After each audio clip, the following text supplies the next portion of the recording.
할렐루야, 아멘. 하나님께서 오늘도 큰 은혜 주시리라 믿습니다. 경주 최씨 한번 손 들어보실래요? 제가 오래전에도 한번 파악했었던 것 같아요. 경주 최씨 부잣집 이야기. 최길주 권사님, 또 최경심 권사님, 또 맞네요. 이쪽도 최씨, 경주 최씨가 계시고, 경주 최씨 부자 이야기 아시죠? 아주 역사적으로 소문난 그런 부자. 근데 지금도 부자신가요? 지금도 부자예요? 그러시구나. 역사를 보니까 최치원 씨의 17대 손 최진립 씨라고 하는 분으로부터 300년 동안 부자의 대를 이어가게 됩니다. 10대를 내려오게 되는데 300년 동안 최씨, 경주 최씨 부자예요. 그러면서 대대로 내려오면서 큰 부자로 생활을 하게 되는데, 그 가훈이 있죠. 쭉 타고 내려오면서 부자이지만 정말 존경받는 부자, 노블리스 오블리주라고 하는 그런 부자다운 그런 부자의 이야기가 나옵니다. 조상 대대로 내려오는 그 가훈들을 보면은 손님이 오면 후하게 대접을 해서 보내라, 그런 이야기가 있고, 또 두 번째는 흉년이 들었을 때는 남의 논을 사지 말아라, 그런 이야기도 있고, 또 최씨들이 살고 있는 그 사방 백리 안에서는 굶어 죽는 사람이 없게 해라, 다 나눠주고 베풀어라, 그런 뜻이죠. 또 재산을 모을 때는 만석 이상 모으지 마라. 또 최씨 가문으로 시집을 오는 며느리들은 3년 동안 무명 옷을 입어라. 부잣집에 왔다고 티내고 다니지 말아라, 그런 뜻이죠. 또 하나는 진사 이상 벼슬을 하지 말아라. 진사면 아마 요즘으로 군수쯤 되죠. 아마 진사 이상 벼슬 하지 말아라, 그런 가훈이 있습니다. 이제 후손들이 그런 가훈들을 잘 지켰기 때문에 300년 동안 부자의 가문을 이어오게 되는 것이죠. 그러면 왜 300년이 지나고 끊겼나 하고 알아보니까 일제시대 때 10대 손인 그 10번째 마지막 대로 내려오는 최준이라고 하는 분이 계시는데, 그분이 일제시대 때 독립 자금을 많이 댔답니다. 부자니까. 그래서 독립 자금을 많이 댔어요. 그래서 재산을 많이 이제 독립 자금으로 투자를 하게 되고, 또 그것 때문에 옥고를 치르기도 하고, 그래서 나머지는 이제 해방된 이후에 사회에 환원을 했다는 그런 이야기가 있습니다. 그렇게 해서 참 경주 최씨의 아름다운 그런 부자 이야기가 나오게 되는데요. 이게 조상 대대로 타고 내려오면서 잘 되는 후손이 있고 잘 안 되는 후손이 있어요. 저도 고흥 유씨 충정고파 28대 손입니다. 제가 여러분하고 상관없는 이야기지만, 고흥 유씨 충정고파 28대 손. 그러면 고흥 유씨인 제 집안에도 잘 되는 집안이 있을 것이고, 망하는, 저희 집안에도 망하는 집안이 있고 그러지 않겠습니까? 여러분 집안도 마찬가지예요. 여러분 집안에서도 조상을 타고 올라가 보면 잘 되는 형제간들이 있고 또 망하는 형제간들이 있을 수 있고 그렇다는 얘기입니다. 오늘 말씀해 보면 이 거슬러 올라가면은 아브라함, 이삭, 야곱, 그리고 12아들 12지파가 나오죠. 그 12지파 가운데 어제 유다 지파가 땅 분배를 받는 장면을 봤고, 오늘은 요셉 지파는 아니지만 요셉의 아들, 두 아들 지파가 땅 분배를 받는 장면을 보게 됩니다. 땅 분배를 받는데 어제 유다가 먼저 땅 분배를 받고, 그리고 요셉의 두 아들들이 땅 분배를 받게 되는데, 그들이 받고 있는 땅들을 보면은 굉장히 좋은 땅들을 받게 되는 것을 보게 됩니다. 이것을 보면 그 조상들의 믿음이 얼마나 중요한가 하는 것을 알게 됩니다. 아브라함, 믿음의 조상인 아브라함으로부터 이삭, 그리고 야곱, 그리고 타고 내려오는 12지파에게 축복을 빌어주는 장면들이 나오게 되는데, 그 부모님들의, 그 조상들의 신앙이 얼마나 중요한가, 하나님을 잘 믿고 하나님께서 주신 그 말씀대로 순종했을 때 아브라함이 엄청난 복을 받고, 또 순종의 아들인 이삭이 엄청난 복을 받고, 또 야곱도 비록 20년 동안 외가에 가서 고생을 하지만 어쨌든 그가 다시 거부가 되어서 다시 돌아오게 되는 그런 부자의 하나님을 잘 믿는 대를 이어가면서 하나님의 축복을 받는 그런 후손들이 되게 되는 것을 보게 됩니다. 그 야곱의 12아들 가운데 요셉도 비록 종살이를 하고 감옥살이를 하지만은 어쨌거나 그 요셉으로 인하여서 가문이 회복이 되고, 또 그 애굽이 또 풍년이 들게 되고 그 풍년을 잘 건너가고 있는 그런 총리가 되는 모습을 보게 됩니다. 자, 이처럼 이 조상들, 부모님들의 믿음이 얼마나 중요한가 하는 것입니다. 아브라함, 이삭, 야곱 대대로 내려오면서 요셉까지 내려오면서 그들의 그 믿음을 지키기 위해서 얼마나 많이 고생을 합니까?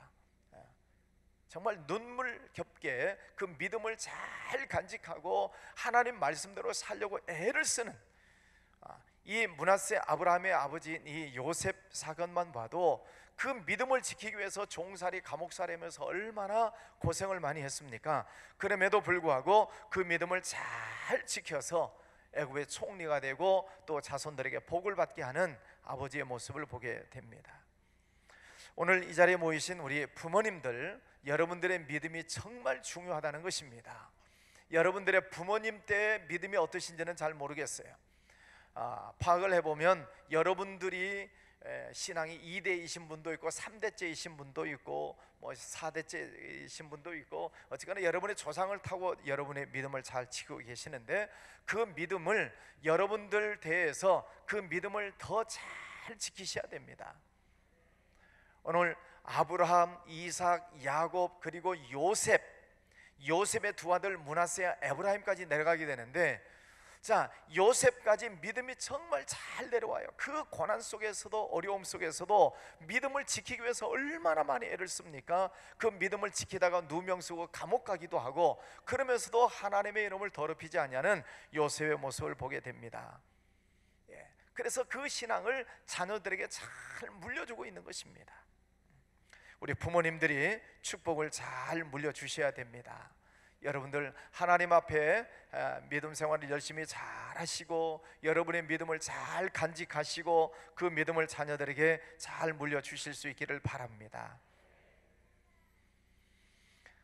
자, 여기까지는 이제 여러분이 하실 수 있는 일이에요. 부모님이 자녀들에게 신앙을 잘 물려주는 것 정말 중요한 이야기입니다. 근데 여기에서 이제 문제가 생기는 거예요. 부모님이신 여러분까지는 어쨌든 믿음을 지키고 있고 하나님의 말씀대로 살려고 노력을 하는데, 이 여러분 부모님이 자녀들에게로 믿음을 전수하는데 여기에서 이제 문제가 생기는 것입니다. 창세기로 거슬러 올라가서 보면 할아버지 야곱이 이제 죽기 전에 자손들을 다 축복을 해주게 되지요. 요셉의 두 아들을 데리고 왔습니다. 두 아들을 데리고 와서 그 할아버지인 야곱이 축복을 해주는데 손을 어긋맞겨서, 그렇죠? 큰 아들에게 오른손을 올려야 되는데 이 오른손을 작은 아들 에브라임에게 올리고 또 왼손은 큰 아들에게 올리고 손을 어긋맞겨서 어긋놓고 축복을 해주지요. 요셉이 그럽니다. 아버지, 이게 아닙니다. 이쪽이 큰 아들이니까 큰 아들 위에 오른손을 올려주십시오.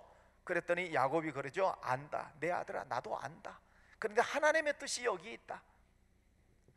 그래서 이 야곱은 오른손을 둘째 아들인 에브라임 머리에 올려줍니다. 하나님의 뜻이 여기 있다는 것입니다. 자, 그리고 보면 어제 우리가 유다 지파가 땅 분배를 받았고, 그리고 오늘 말씀에 들으면 5절에 보면 에브라임이 먼저 땅 지파를 받습니다. 손을 먼저 얹어준 이 둘째 아들이 먼저 땅 기업을 받습니다. 여기까지는 야곱의 축복이 그대로 이어지는 것처럼 보입니다. 자, 그런데 이 므낫세와 에브라임이 아버지 요셉의 그 믿음을 이어받는 것 같은데 실수를 하는 거예요. 여기에서 문제가 생기는 것입니다. 16장 1절 마지막에 보면 여리고로부터 베델 산지로 올라가고 베델에서부터 요셉의 자손들에게 베델로 올라가서 신앙생활을 하도록 베델이라고 하는 땅을 줘요. 그런데 에브라임은 5절에 보니까 어디로 내려갑니까? 에브라임 자손이 그들의 가족대로 받은 지역은 이러하니라. 그들의 기업이 경계는 동쪽으로 아다롯 앗달에서 윗 벳호론에 이르고, 벳호론이라고 하는 곳으로 갑니다. 우리가 창세기 말씀에서 볼 때 하나님께서 야곱에게 계속 어디로 가라고 말씀하셨어요? 베델로 올라가라. 베델로. 베델, 벳엘이라고 하는 단어는 하나님의 집이라는 뜻입니다. 하나님의 집.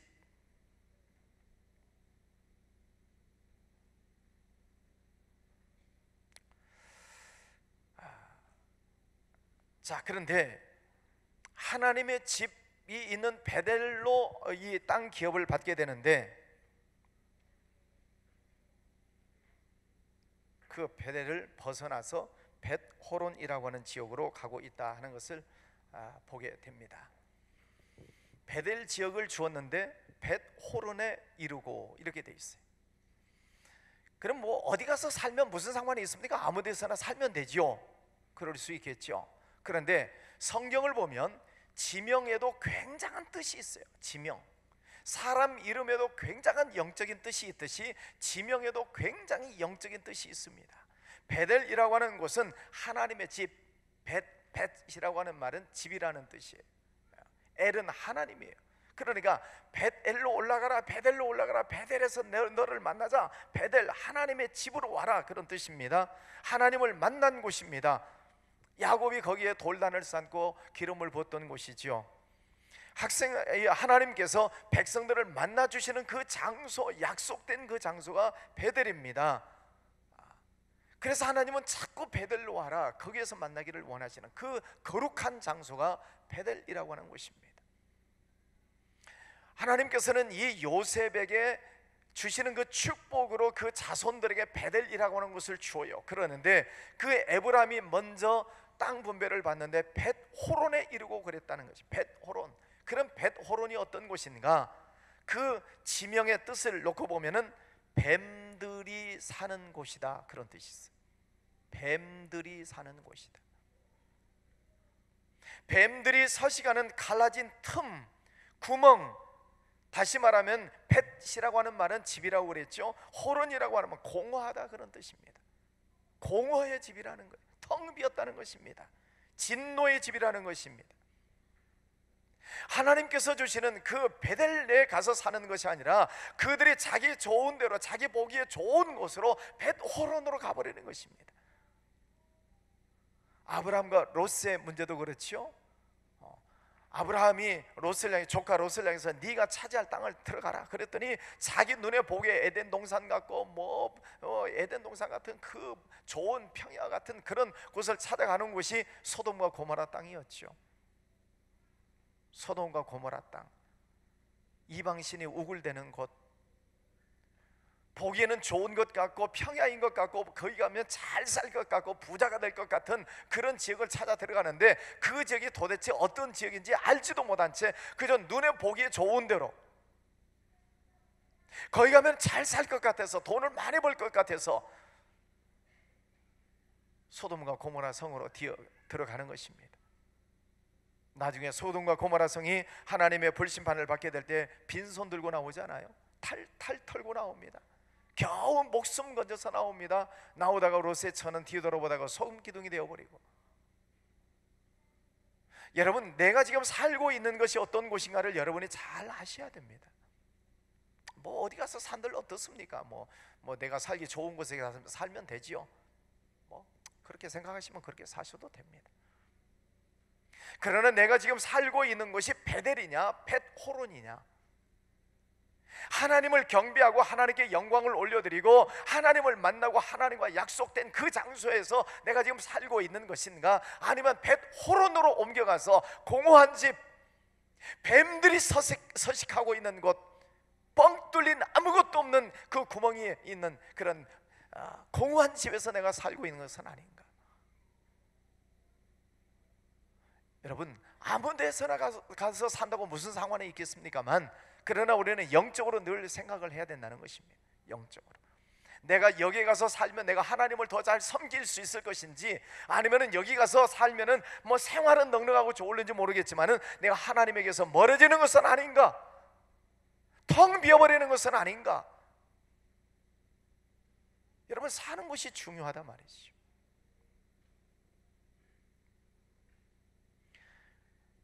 아브라함, 이삭, 야곱, 요셉까지 잘 흘러왔습니다. 그 믿음이 잘 흘러왔고 하나님의 은혜와 축복이 임하였어요. 그래서 그 가문이 복을 받고 그 나라가 복을 받는 역사가 일어났습니다. 다른 나라 애굽까지도 살려주는 그런 엄청난 영적인 하나님의 축복이 요셉까지 왔습니다. 그런데 요셉의 두 아들 떼에 가서 에브라임과 므낫세 지파로 나눠지면서 이 에브라임은 벳호론에 가버린단 말입니다. 베델을 줬어요, 베델. 그런데 벳호론으로 가버리는 것입니다. 하나님을 떠나버리는 것입니다. 나중에 이스라엘 역사를 놓고 보면은 이 남쪽 유다와 북쪽 이스라엘로 나눠지게 됩니다. 솔로몬 왕 이후에, 솔로몬 왕 시대에 분열이 돼요. 분열되는 이 북쪽 10지파의 이 우상 숭배하는 집단이 되어버리는데, 그 10지파의 집단의 주동자가 누구냐면 에브라임이 돼요. 하나님을 떠나버리는 것입니다. 하나님을 믿지 않는 사람들의 주동자가 되어버려요.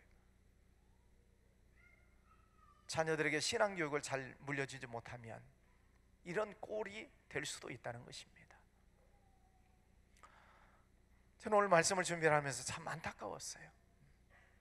조상 때에서 그렇게 하나님을 잘 섬기고 하나님이 주신 축복을 받고 땅 한 평 없는 그들에게 국가 나라를 주시고 어마어마한 축복을 주셔서 그 땅을 잘 지키고 유지해 오는데, 어쩌다가 망해버리고 하나님을 반역하는 주동자가 되어버리고,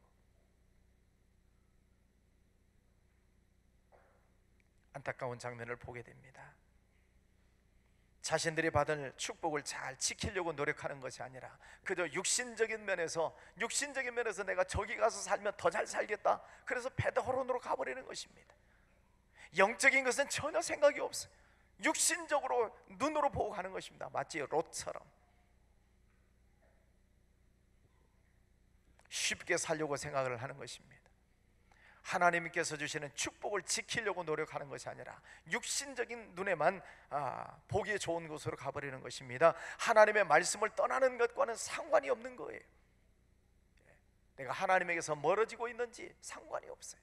그저 육신의 눈에 보기에 좋은 곳으로.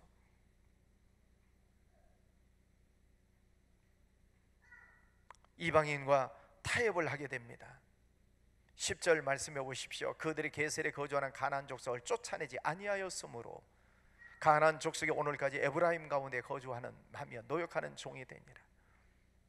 그 땅에 살고 있는 사람들 쫓아내지도 못합니다. 하나님은 다 쫓아내라, 진멸시켜라 그러셨잖아요. 안 쫓아내는 거예요. 그들과 같이 살아버리는 것입니다. 결국 그 축복을 지키지 못하고 있는 안타까운 장면을 보게 됩니다. 부모님 때에서는 눈물 흘려가면서 정말 하나님 앞에 부르짖어 기도하면서 그 믿음을 지키고 그 믿음을 자녀들에게 넘겨주기를 원하는데, 그 자녀들이 믿음을 이어받지를 못하면 이렇게 된다는 말입니다. 오늘 이 자리에 오신 우리 성도님들 가운데에서도 죄송합니다. 자녀들이 신앙을 제대로 잘 못하는 자녀들이 있을 수 있어요. 이해하고 들으십시오. 마음이 아프시더라도. 우리 교회 성도님들의 자녀들 가운데 믿음의 대를 이어 내려가지 못하는 가정들이 있어서 저도 마음이 아파요. 저보다도 당사자인 집사님, 성도님들은 더 아프시겠죠. 왜 어렸을 때부터 아이들 믿음을 가르치지 못했을까? 이제 청년이 되면 틀렸습니다. 미안하지만 어렸을 때부터 믿음 교육을 시켜놓지 못하면 청년 때는 늦었어요. 나중에 지가 커서 지발로 들어오겠죠? 그럴 것 같아요. 나중에 대학생이 되고 좋은 대학 들어가고 우선은 대학 들어가야 되니까 그때가 대학생 되고 나서 그때 가서 예수님 믿게 하지요. 그렇게 되던가요? 그렇게 됩니까? 저는 우리 교회 뭔지 이미 50대 되신 우리 집사님들, 안수 집사님, 권사님, 장로님들 보세요. 그렇게 돼요.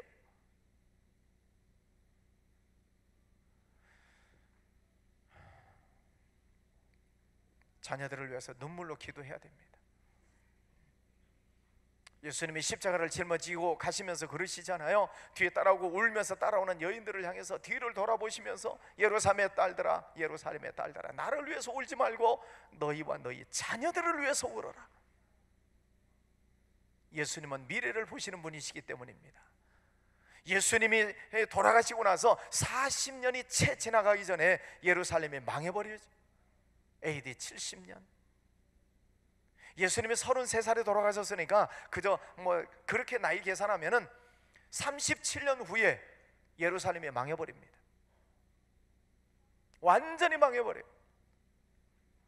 로마의 티투스 장군이 들어와서 예루살렘을 회파하고 완전히 망해버리고, 그리고 이스라엘 땅에 있는 유대인들은 다 흩어져 버립니다. 디아스포라. 그때 나온 단어가 디아스포라예요. 흩어진 유대인. 예수님께서 말씀하신 거예요. 나를 위해서 울지 말고 너희와 너희 자녀들을 위해서 울어라. 그 자녀들이 불과 30년 후에 나라가 망해버리는 것입니다. 뿔뿔이 흩어지는 거예요. 여기 앉아 계신 우리 부모님 세대, 30년 후에 우리나라가 어떻게 될지 아무도 모릅니다. 30년 후에 무슨 일이 있을는지 우리는 아무도 장담할 수 없습니다. 감히 제가 예언이라고 한다면 더 안 좋은 세상이 될 것입니다. 그는 성경이 그렇게 되어 있습니다. 더 험악한 세상이 될 것입니다. 신앙생활하기가 더 어려운 시대가 분명히 올 것입니다. 그런데 성경이 그렇게 예언을 하고 있습니다.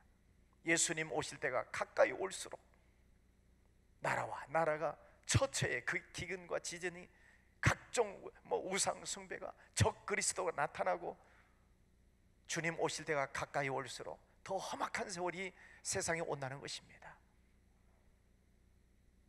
여러분의 자녀들 앞으로 30년 후 어떻게 신앙생활 할지 우리는 장담 못합니다. 여러분, 오늘 저녁에 여러분 자녀들을 위해서 더 눈물로 기도해야 됩니다. 더 간절하게 기도하셔야 됩니다. 지금 믿음을 붙잡아 주지 아니하시면 나중에는 그냥 흘러가 버리는 거예요. 에브라임, 지금은 땅을 얻는 것 같지요. 그 아버지 때문에, 요셉 때문에 지금은 땅을 얻는 것 같지만은 나중에는 북이스라엘 남유다로 나눠지게 될 때 북쪽의 주동자가 되어버린다니까요. 하나님을 대적하는데 앞장서는 그 에브라임 지파가 되어버린다고요. 이게 얼마나 안타까운 일입니까? 므낫세도 마찬가지. 그렇게 요셉은 믿음을 지키려고 감옥에 가서도 종살이하면서도 믿음을 지키려고 했는데 그 믿음을 자녀들에게 제대로 전수를 못 해주는 거예요. 안타까운 일이 아닐 수가 없습니다. 사랑하는 성도 여러분, 하나님은 분명히 우리에게 복을 주시는 하나님이셔요. 믿습니까? 아브라함 때부터 하나님은 계속해서 복을 주셔요.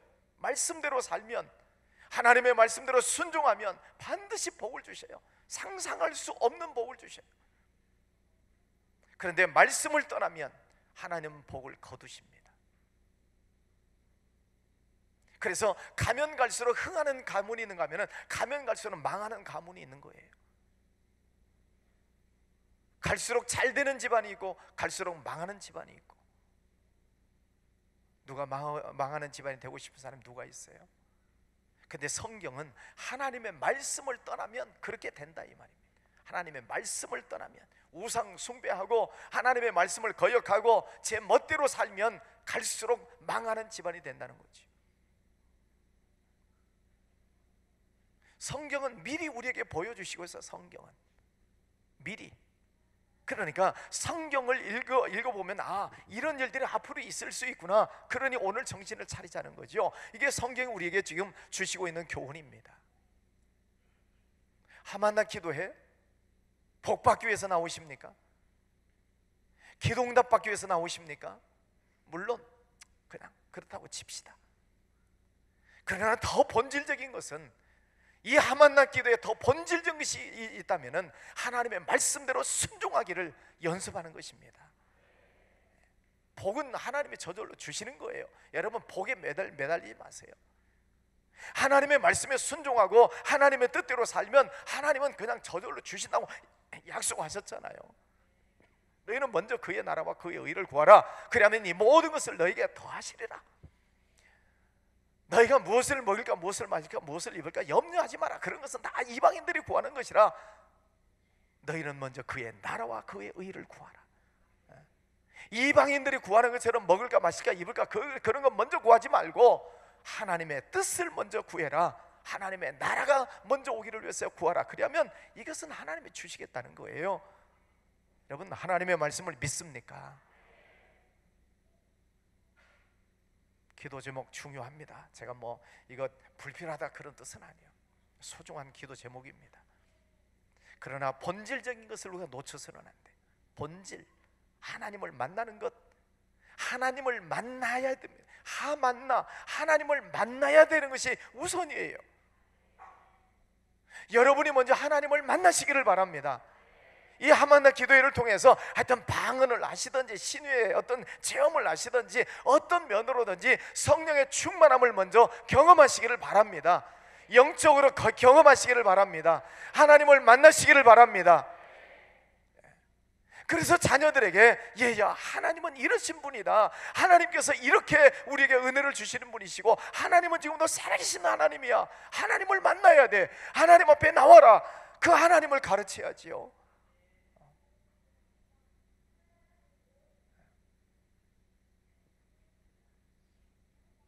앞으로 10년, 20년, 30년 후 어떤 세상이 될지 두렵습니다. 그 시대를 살아가야 돼요, 여러분의 자녀들이.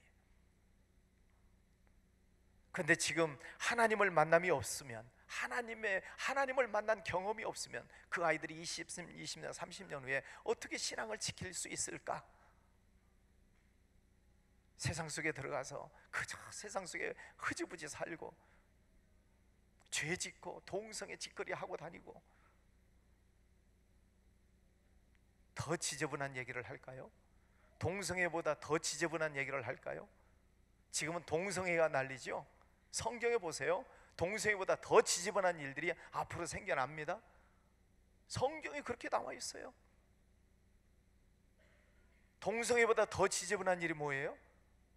동물하고 교잡하는 것입니다. 이제 지나고 보세요. 이제 그런 뉴스들이 나올 겁니다. 성경이 그렇게 말씀하고 있어요. 여러분의 자녀들이 20년, 30년 후에 살아갈 때는 그런 일들이 허다하게 나올 수도 있다는 얘기입니다. 그런 지저분하고 더러운 세상 속에서 살아가야 돼요. 교회를 무너뜨리려고 하는 사탄의 공략이 얼마나 심각하게 오는지 모릅니다.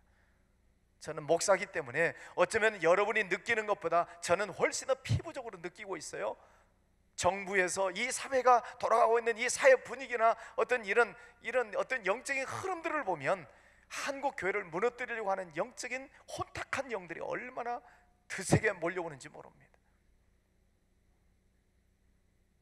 저는 그걸 느끼는 거예요. 막 눈으로 보이는 거예요. 교회를 무너뜨리려고.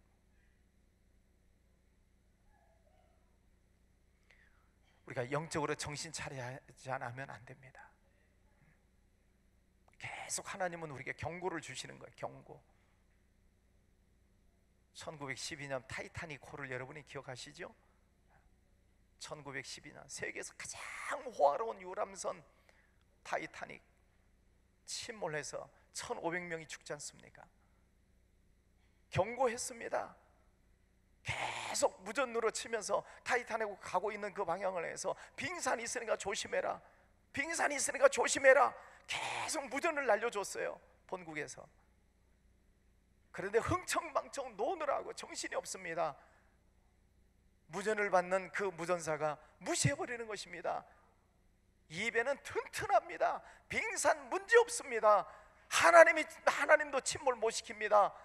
그딴 소리를 한 뒤 30분 만에 침몰해 버립니다. 1,500여 명이 죽습니다. 경고를 무시하면 재난이 오는 것입니다.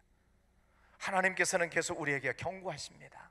깨어라, 근신하여 기도해라. 우는 사자가 두루 돌아다니면서 삼킬 차를 찾고 있다. 그래서 우리 교회 성도들만이라도 깨어서 기도하자는 것입니다. 여러분, 하마나 기도에는 뭐 복받자고 그건 나중 일이고, 제가 복받자고 제가 하마나 기도를 합니까? 하나님을 만나자는 거죠. 정신 차리고 하나님을 만나자는 거죠. 여러분, 믿음이 거듭나시기를 바랍니다. 하나님 앞에 엎드려 부르짖어 기도하시기를 바랍니다. 여러분의 믿음을, 정말 여러분의 믿음이 어떤 시험이 와도 어떤 환난이 와도 흔들리지 않는 반석 같은 그런 믿음이 여러분의 소유가 되셔야 되고, 그 믿음을 자녀들에게 물려주셔야 되고, 그래야 우리 교회를 지킬 수 있지 않겠습니까? 우리 자녀들이, 우리의 자녀들이 우리 교회를 지켜야지요.